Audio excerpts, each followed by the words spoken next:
അനുഗ്രഹിക്കപ്പെട്ട നല്ല സമയത്തിനായി ഞാൻ ദൈവത്തെ സ്തുതിക്കുന്നു, സ്തോത്രം ചെയ്യുന്നു. ദൈവവചനം ശ്രവിച്ചുകൊണ്ടിരിക്കുന്ന എല്ലാ ദൈവമക്കൾക്കും വീണ്ടും വരാമെന്ന് അരുളി ചെയ്തവനായ കർത്താവായ യേശു ക്രിസ്തുവിൻ്റെ തന്നെ നാമത്തിൽ ഞാൻ എൻ്റെ സ്നേഹവന്ദനം അറിയിക്കുന്നു. ഇന്നത്തെ അല്പസമയത്തെ ചിന്തയ്ക്കായി 74 സങ്കീർത്തനം 15 വാക്യം നമുക്ക് വായിക്കാം. നീ ഉറവും ഒഴുക്കും തുറന്നുവിട്ടു, മഹാനദികളെ നീ വറ്റിച്ചു കളഞ്ഞു. അനുഗ്രഹിക്കപ്പെട്ട ഒരു വേദവാക്യമാണ് നാം കേട്ടത്. യഹോവയായ ദൈവത്തിൻ്റെ അഥവാ കർത്താവായ യേശു ക്രിസ്തുവിൻ്റെ ജ്ഞാനത്തിൻ്റെ ആഴത്തെക്കുറിച്ച് ഗ്രഹിക്കണമെങ്കിൽ സമുദ്രത്തെക്കുറിച്ച് മാത്രം ചിന്തിച്ചാൽ മതിയാകും. ഓക്സിജൻ കത്തുപിടിക്കുന്ന വാതകമാണെന്ന് ശാസ്ത്രം തെളിയിച്ചിട്ടുണ്ട്. ഹൈഡ്രജൻ അതുപോലെ തന്നെ പോപ്പ് എന്ന ശബ്ദത്തോടെ പൊട്ടിത്തെറിക്കുകയും കത്തുകയും ചെയ്യുന്ന വാതകമാണെന്ന് ശാസ്ത്രം മനസ്സിലാക്കിയിട്ടുണ്ട്. 2 ഹൈഡ്രജൻ ആറ്റത്തിൻ്റെ കൂടെ ഒരു ഓക്സിജൻ ആറ്റം ചേർന്നാൽ ജലമാകുമെന്ന് സയൻസ് കണ്ടുപിടിച്ചിട്ടുണ്ട്. അതീവ സ്ഫോടനശേഷിയുള്ള 2 വാതകങ്ങളെ കൂട്ടിച്ചേർത്തുകൊണ്ട് സ്ഫോടനത്തെ ശമിപ്പിക്കുന്ന, തീ കെടുത്തുന്ന ജലമാക്കി തീർത്ത സമുദ്രമുണ്ടാക്കിയവനാണ് നമ്മുടെ കർത്താവ്. അങ്ങനെയെങ്കിൽ ഏറ്റവും സ്ഫോടനാത്മക സ്വഭാവമുള്ള ഒരു സഹോദരിയെയും ഒരു സഹോദരനെയും ചേർത്ത് ഒരു കൊച്ചു ഭവനം പണിയുവാൻ ദൈവത്തിന് എത്ര അധികം കഴിയുമെന്ന് നാം ഓർക്കണം. വ്യത്യസ്ത സ്വഭാവക്കാരാണെങ്കിലും പരസ്പരം കരുണ കാണിച്ച് യേശുവിന് കുടുംബത്തിൻ്റെ നാഥനായി പ്രവർത്തിക്കുവാൻ അവസരം കൊടുത്താൽ, ഏത് തീരുമാനം ആരെടുത്താലും യേശു അംഗീകരിക്കുന്ന തീരുമാനം മാത്രമേ എടുക്കൂ എന്ന് തീരുമാനിച്ചാൽ കുടുംബം ആനന്ദകരവും ആശ്വാസകരവും പൊട്ടിത്തെറികളില്ലാത്തതും ശാന്തവും മാതൃകയുള്ളതുമായി തീരും എന്നതിന് യാതൊരു സംശയമില്ല. റാഹേലും ലേയയും അവർ ഇരുവരുമല്ലോ ഇസ്രയേലിൻ്റെ ഭവനം പണിതതെന്ന് രൂത്തിൻ്റെ പുസ്തകം 4 അധ്യായം 11 വാക്യത്തിൻ്റെ മധ്യഭാഗത്ത് രേഖപ്പെടുത്തിയിരിക്കുന്നു. അവർക്കതിന് കഴിഞ്ഞത് അബ്രഹാമിൻ്റെ ദൈവവും ഇസ്ഹാക്കിൻ്റെ ഭയവുമായിരുന്നവൻ അവരുടെ ഭർത്താവായ യാക്കോബിന് ഉണ്ടായിരുന്നതുകൊണ്ടാണ്. നല്ല ഒരു വീട് പണിയുവാൻ ബാങ്കിൽ നിന്നും ലോൺ എടുത്താലും സാധിക്കും. എന്നാൽ സമാധാനവും ദൈവിക സന്തോഷവുമുള്ള ഒരു ഭവനം പണിയുവാൻ സമാധാന പ്രഭുവായ കർത്താവായ യേശു ക്രിസ്തു ഉണ്ടെങ്കിൽ മാത്രമേ സാധിക്കൂ. അത് സമാധാനത്തിൻ്റെയും സന്തോഷത്തിൻ്റെയും ഉറവും ഒഴുക്കും നമ്മുടെ ഹൃദയത്തിലേക്കും ഭവനത്തിലേക്കും തുറന്നു വിടുവാൻ യേശുവിന് കഴിയും. ആകയാൽ എന്നെ കേൾക്കുന്ന പ്രിയ ദൈവമകനെ, ദൈവമകളെ, യേശുവിൻ്റെ പാപം ഉള്ള വ്യക്തിയായി നമുക്ക് തീരാം. അവൻ ദൈവരൂപത്തിലിരിക്കെ ദൈവത്തോടുള്ള സമത്വം മുറുകെ പിടിച്ചുകൊള്ളണമെന്ന് വിചാരിക്കാതെ ദാസരൂപമെടുത്തു തന്നെത്താൻ താഴ്ത്തി മരണത്തോളം, ക്രൂശിലെ മരണത്തോളം അനുസരണമുള്ളവനായി തീർന്നു. ആ മാർഗം വിജയത്തിൻ്റെ മാർഗമാണ്. അതെ, അതുമാത്രമാണ് കുടുംബത്തിലാണെങ്കിലും സമൂഹത്തിലാണെങ്കിലും വിജയിക്കുവാനുള്ള ഏക മാർഗം. ഇസ്രായേൽ മക്കൾ മിസ്രയീമിൽ അടിമപ്പണി എടുക്കുകയാണ്. അവർക്ക് ഒരേ ഒരു ആഗ്രഹമേ ഉണ്ടായിരുന്നുള്ളൂ, എങ്ങനെയെങ്കിലും മിസ്രയീമ്യരുടെ അടിമത്തത്തിൽ നിന്നും രക്ഷപ്പെടണം. നാളുകൾ അവർ പ്രാർത്ഥിച്ചു. ഒടുവിലിതാ മോശയിൽ കൂടി ജനം കേട്ടു, എൻ്റെ ജനത്തിൻ്റെ കഷ്ടത ഞാൻ കണ്ടു, അവരുടെ നിലവിളി ഞാൻ കേട്ടു എന്ന ദൈവശബ്ദം. ഒരു വ്യക്തിയുടെ നിലവിളി ശബ്ദം കേൾക്കുമ്പോൾ ചെവി പൊത്തിക്കളയുന്നവനല്ല നമ്മുടെ കർത്താവ്.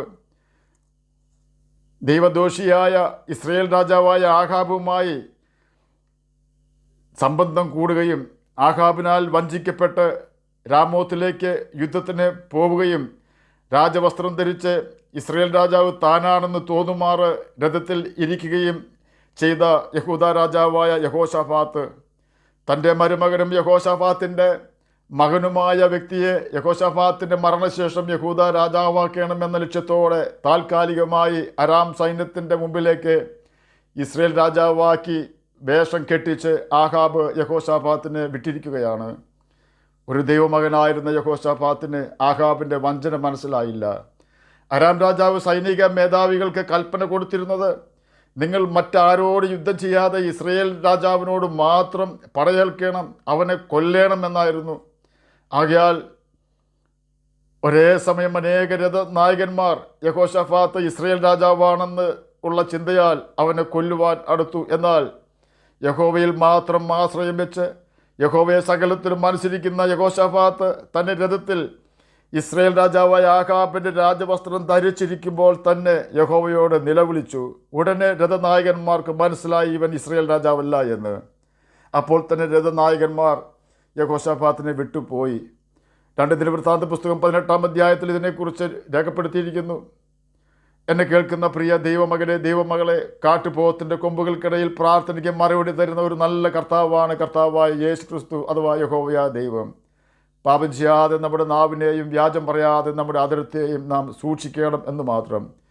ഇവിടെ നാം കണ്ടത് നിലവിളിക്കുന്ന തൻ്റെ മകനായ യഹോശാഫാത്തിനു വേണ്ടി കരുണയുടെയും കൃപയുടെയും ഉറവും ഒഴുക്കും തുറന്നുവിട്ട് യഹോശാഫാത്തിനോട് രഥനായകന്മാർക്ക് കരുണ തോന്നുമാറാക്കിയവനായ കർത്താവിനെയാണ് ഇസ്രയേൽ ജനത്തിൻ്റെ നിലവിളി കേൾക്കുകയും അവരുടെ കഷ്ടത കാണുകയും ചെയ്ത കർത്താവ്. മോശയെ അയച്ച് 10 ബാധം ഇസ്രയേലിൽ വരുത്തുകയും ജനത്തെ രക്ഷിച്ച് ചെങ്കടൽ കടത്തുകയും ചെയ്തു. ജനം പ്രതീക്ഷിക്കാത്ത പല പ്രതികൂലങ്ങളും മരുഭൂമി യാത്രയിൽ അവർ നേരിട്ടു. അവരുടെ എല്ലാ പ്രതിസന്ധികളിൽ നിന്നും അവരെ രക്ഷിക്കുവാൻ യഹോവയ്ക്ക് അഥവാ കർത്താവായ യേശു ക്രിസ്തുവിനെ കഴിയുമെന്ന് ജനത്തെ പഠിപ്പിക്കുവാനുള്ള മുഖാന്തരമായി ദൈവം ജനത്തിൻ്റെ പ്രതിസന്ധികൾ ഉപയോഗിച്ചു. അവരുടെ പ്രതിസന്ധികൾ ഒന്നും ദൈവം അവർക്ക് വരുത്തിയതല്ല. അവർ കടന്നുപോകുന്ന മരുഭൂമിയുടെ സ്വഭാവം അവർ അനുഭവിക്കേണ്ടി വന്നു എന്നേ ഉള്ളൂ. വെള്ളമില്ലാതെ ജനം മരുഭൂമിയിൽ കഷ്ടപ്പെട്ടു. വെള്ളമില്ലാത്ത അവസ്ഥയിൽ അവർ ചില മണിക്കൂറുകൾ പ്രയാസപ്പെട്ടു. വെള്ളം കിട്ടുന്നില്ല എന്ന് കണ്ടപ്പോൾ അവർ മോശയോട് വഴക്കുണ്ടാക്കി. മോശയോട് വഴക്കുണ്ടാക്കുവാൻ നിൽക്കാതെ മോശയുടെ ദൈവത്തോട് അവരുടെ ആവശ്യങ്ങൾ അവർക്ക് പറയാമായിരുന്നു. അവർ അത് ചെയ്തില്ല. മോശയോടും ദൈവത്തോടും വഴക്കുണ്ടാക്കി. മോശയോട് ജനം വഴക്കുണ്ടാക്കിയപ്പോൾ മോശ ദൈവത്തോട് പിണങ്ങി. എല്ലാവരുടെയും പിണക്കത്തിൻ്റെ കാരണം അവരുടെ ദാഹമായിരുന്നു എന്ന് മനസ്സിലാക്കിയ ദൈവം മോശയോട് പറയുകയാണ്, ഇസ്രായേൽ മൂപ്പന്മാരിൽ ചിലരെ കൂട്ടിക്കൊണ്ട് നീ നദിയെ അടിച്ച വടിയും കയ്യിലെടുത്ത് ജനത്തിൻ്റെ മുമ്പാകെ കടന്നു പോക. ഞാൻ ഹോരേബിൽ നിൻ്റെ മുമ്പാകെ പാറയുടെ മേൽ നിൽക്കും. നീ പാറയെ അടിക്കണം. ഉടനെ ജനത്തിന് കുടിപ്പാൻ വെള്ളം അതിൽ നിന്നും പുറപ്പെടും എന്ന് കൽപ്പിച്ചു. ഇസ്രായേൽ മൂപ്പന്മാർ കാണുക മോശ അങ്ങനെ ചെയ്തു എന്ന് പുറപ്പാട് പുസ്തകം 17-ാം അധ്യായം 5 മുതൽ 7 വരെയുള്ള വാക്യങ്ങളിൽ രേഖപ്പെടുത്തിയിരിക്കുന്നു. തന്നെയുമല്ല, അവൻ പാറയെ അടിച്ചു, വെള്ളം പുറപ്പെട്ടു, തോടുകളും കവിഞ്ഞൊഴുകി. സത്യം എന്ന് മത്സരികളായ ഇസ്രായേൽ ജനം പറഞ്ഞത് 78-ാം സങ്കീർത്തനം 20-ാം വാക്യത്തിലും. അവൻ പാറയെ പിളർന്നു, വെള്ളം ചാടി പുറപ്പെട്ടു, അത് ഉണങ്ങിയ നിലത്തുകൂടി നദിയായി ഒഴുകി എന്ന് 105-ാം സങ്കീർത്തനം 41-ാം വാക്യത്തിലും രേഖപ്പെടുത്തിയിരിക്കുന്നു. അതെ, ദൈവം മണ്ണിനടിയിലെ ഉറവും ഒഴുക്കും മാത്രമല്ല, മണ്ണിന് മുകളിലുള്ള ജലം ലഭിക്കുമെന്നൊരു പ്രതീക്ഷയുമില്ലാത്ത ചുട്ടുപൊള്ളുന്ന പാറയിൽ നിന്ന് പോലും ഉറവും ഒഴുക്കും തുറക്കുവാൻ കഴിവുള്ളവനാണ്. എന്നെ കേൾക്കുന്ന പ്രിയ ദൈവമകനെ, ദൈവമകളെ, ദൈവം വെള്ളത്തിൻ്റെയും അനുഗ്രഹത്തിൻ്റെയും നന്മയുടെയും സമാധാനത്തിൻ്റെയും കൃപയുടെയും കരുണയുടെയും നല്ല ഭാവിയുടെയും ഉറവും ഒഴുക്കും തുറന്നു വിടുന്നവനാണ്. അവൻ ഒരു ഉറവ തുറന്നാൽ, ഒഴുക്ക് തുറന്നാൽ, ഒരു വാതിൽ തുറന്നാൽ അത് അടയ്ക്കുവാൻ പ്രാപ്തനായവൻ ഭൂമിയിൽ ജനിച്ചിട്ടില്ല, ഇനി ജനിക്കുകയുമില്ല. നമുക്ക് കർത്താവായ യേശു ക്രിസ്തുവിൽ ധൈര്യത്തോടെ അതുകൊണ്ട് വിശ്വസിക്കാം.